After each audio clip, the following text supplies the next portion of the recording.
مسیلمہ کذاب کا فتنہ ٹھیک اسی وقت زور پکڑنے لگا جب اسلامی ریاست کا اثر کم ہوتے ہوتے صرف مدینہ تک رہ گیا۔ چونکہ مسلمانوں کا عظیم لیڈر رسول اللہ وفات ہو چکے تھے، اسی وجہ سے جاہلیت کے آثار ایک بار پھر سامنے آنے لگے۔ کہیں منکرین زکوٰۃ تو کہیں نبوت کے جھوٹے دعوے۔ لہٰذا یہ وہ کمزور لمحہ تھا جس کا فائدہ اٹھا کر مسیلمہ نے ہزاروں لوگوں کو اپنی جھوٹی نبوت کا پیروکار بنا لیا۔ لیکن ایک منٹ، جس مشن کو ایک سچے نبی نے اپنی پوری زندگی دی اور طائف کے زخموں سے لے کر ہجرت مدینہ تک تکلیفات برداشت کیے، ایک جھوٹے شخص نے وہی کام صرف 2 سال میں کیسے کیا؟ اور صرف لوگوں کو گمراہ نہیں کیا بلکہ اسی مختصر وقت میں عرب کی سب سے بڑی فوج 40,000 کا لشکر بھی تیار کر لیا۔ لیکن کیسے؟ تو اب غور سے سنیں۔ مسیلمہ کذاب کا تعلق نجد یعنی ایسٹرن سعودی عرب کے ایک نہایت امیر اور طاقتور خاندان سے تھا۔ بچپن سے ہی اسے غیر معمولی تعلیم حاصل کرنے کا موقع ملا اور وہ رومن امپائر کے شہر دمشق گیا اور وہاں کے بڑے بڑے اسکالر سے علم سیکھا۔ تعلیم مکمل کرنے کے بعد وہ اپنے قبیلے بنو حنیفہ واپس آیا۔ بنو حنیفہ نہ صرف اس زمانے کے سب سے طاقتور قبائل میں سے تھا بلکہ آج بھی سعودی شاہی خاندان عبدالعزیز سے لے کر محمد بن سلمان تک اسی قبیلے سے تعلق رکھتے ہیں۔ لہٰذا اپنے علم اور فن کی وجہ سے مسیلمہ بہت جلد مشہور ہو گیا۔ مسیلمہ اپنے قبیلے میں ویسے ابھرا جیسے آج کوئی شخص ہارورڈ یا آکسفورڈ سے پڑھ کر اپنے چھوٹے سے گاؤں واپس آئے اور اعلیٰ تعلیم یافتہ کہلانے لگے۔ لہٰذا اس کا علم، گفتگو اور حاضر دماغی نے اسے بہت جلد قبیلے کے بڑے سرداروں میں شامل کر دیا۔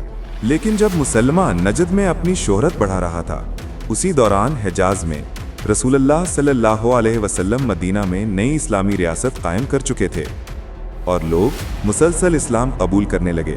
مدینہ کی ریاست تیزی سے مضبوط ہونے لگی اور چند ہی سالوں میں مکہ بھی فتح ہو گیا اور پورے عرب کو سمجھ آنے لگا کہ محمد صلی اللہ علیہ وسلم واقعی اللہ کے رسول ہیں۔ اسی تبدیلی نے بنو حنیفہ کے لوگوں کو بھی متاثر کیا۔ انہوں نے اپنے سرداروں سے مطالبہ کیا کہ وہ بھی مدینہ جا کر رسول اللہ صلی اللہ علیہ وسلم سے ملیں۔ چنانچہ قبیلے کا ایک وفد 2 سرداروں کی قیادت میں مدینہ پہنچا، جس میں ایک مسلمہ بھی شامل تھے۔ لہٰذا جب وہ رسول اللہ کے سامنے حاضر ہوئے تو اسلام قبول کرنے کی خواہش ظاہر کی، لیکن ایک عجیب شرط کے ساتھ۔ مسیلمہ نے کہا کہ ہم اسلام قبول کریں گے مگر ایک شرط پر کہ آپ اپنے بعد مجھے اپنا جانشین یعنی اپنا خلیفہ مقرر کریں۔ یہیں سے آپ اندازہ لگا سکتے ہیں کہ مسیلمہ حکمرانی کا کتنا بھوکا تھا۔ لہٰذا سامنے والا بھی رسول اللہ تھے۔ یہ سن کر انہوں نے پاس پڑی کھجور کی ایک ٹہنی اٹھائی اور فرمایا، اگر تم مجھ سے اسلام کے بدلے میں اتنی چھوٹی سی چیز بھی مانگو گے تو بھی میں نہیں دوں گا۔ رسول اللہ جانتے تھے کہ اسے قبول اسلام نہیں بلکہ دین کے نام پر ایک سودا بازی بن جائے گی۔ آج اگر میں نے اسلام کے بدلے کسی کا کوئی دنیاوی مقصد پورا کیا تو کل ہر شخص اپنی خواہش پوری کروانے کے لیے اسلام قبول کرنے کی شرط رکھے گا اور یوں دین اللہ پر یقین کے بجائے ضرورت پوری کرنے کا ایک آلہ بن جائے گا۔ لہٰذا رسول اللہ کا جواب سن کر وہ مایوس ہوا اور مدینہ سے واپس چلا گیا۔ لیکن جب اپنے قبیلے پہنچا تو اس نے سب لوگوں کو جمع کیا اور اعلان کیا کہ اللہ کے نبی محمد صلی اللہ علیہ وآلہ وسلم نے مجھے بھی رسول بنا دیا ہے۔ یہ سن کر قبیلے کے کچھ لوگ خوش ہو گئے لیکن بہت سے ابھی بھی کنفیوز تھے۔ لہٰذا مدینہ میں جب مسلمانوں کو یہ خبر ملی تو انہوں نے بنو حنیفہ ہی کے ایک معتبر شخص کو بھیجا تاکہ وہ جا کر حقیقت واضح کرے۔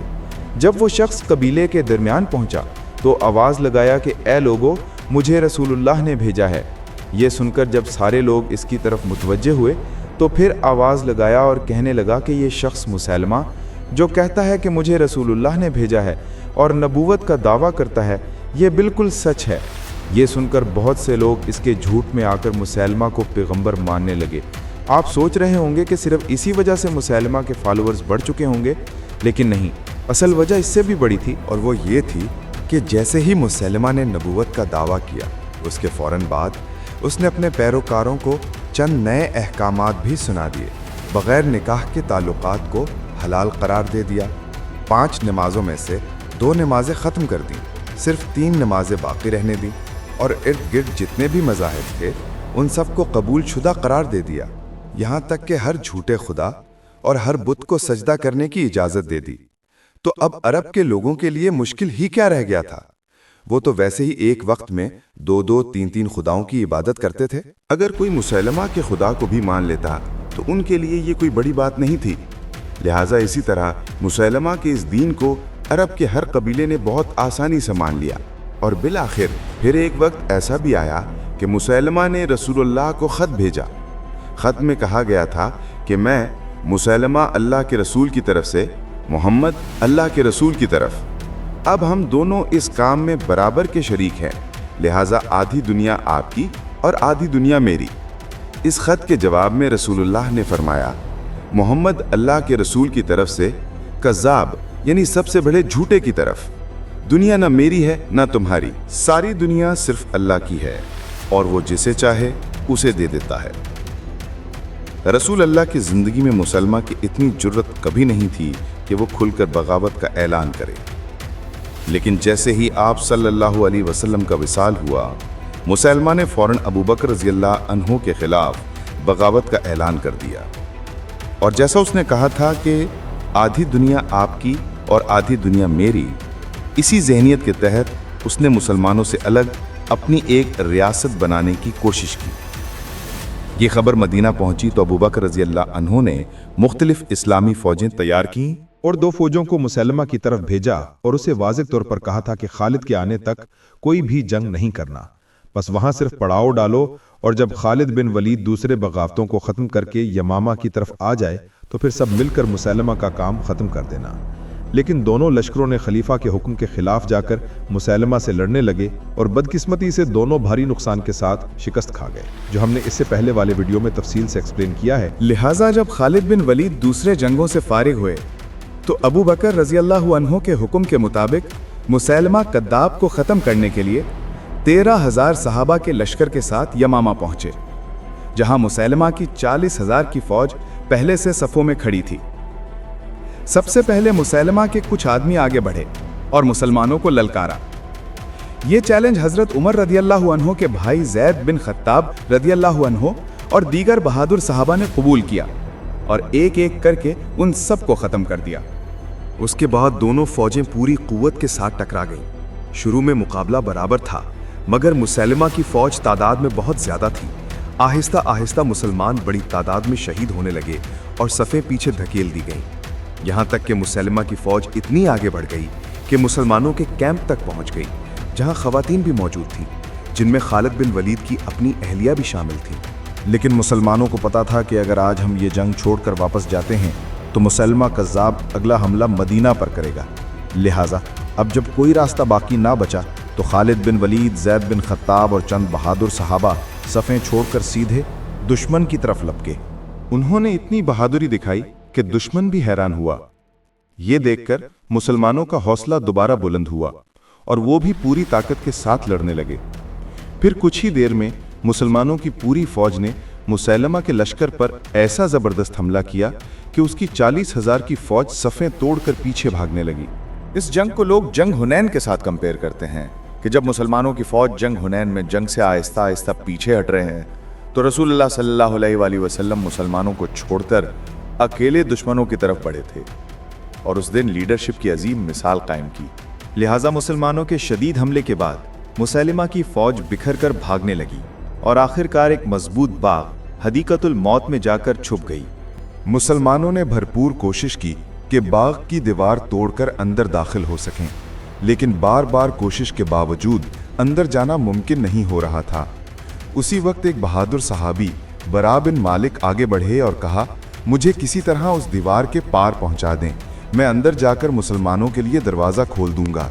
लेकिन ये काम साफ तौर पर जान दे देने के बराबर था, इसलिए खालिद बिन वलीद रज़ियल्लाहु अन्हु ने और दूसरे सहाबा ने सख्ती से मना कर दिया, मगर बरा बिन मालिक ने बहुत इसरार किया। आखिरकार उनके इसरार पर एक तदबीर के जरिए उन्हें दीवार के उस पार पहुंचा दिया गया।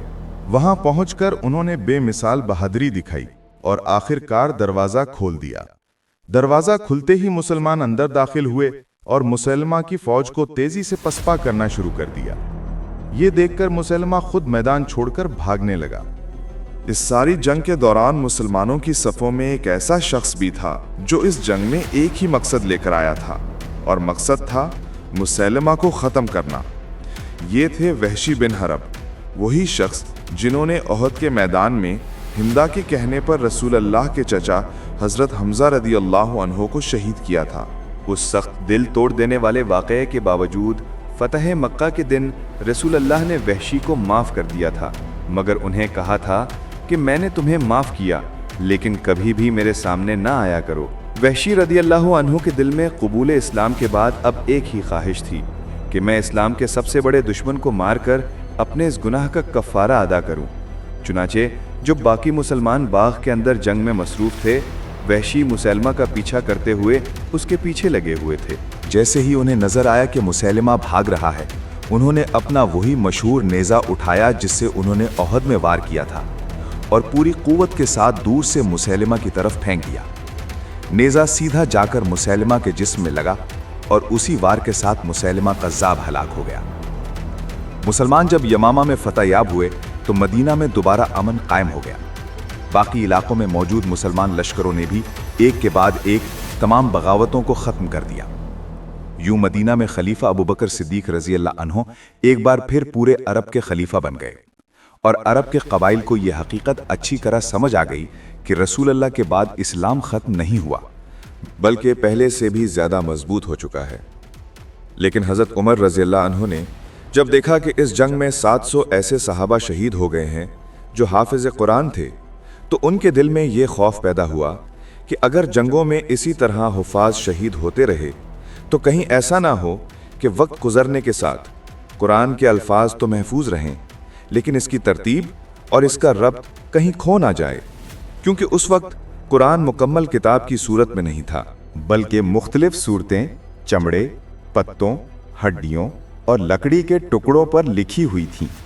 लिहाजा कुरान मजीद को एक मुकम्मल किताब की शक्ल में मुरतब करने का फैसला हुआ, और ये वही फैसला था जिसने उम्मत को हमेशा के लिए कुरान की तरतीब पर मुत्तहिद रखा।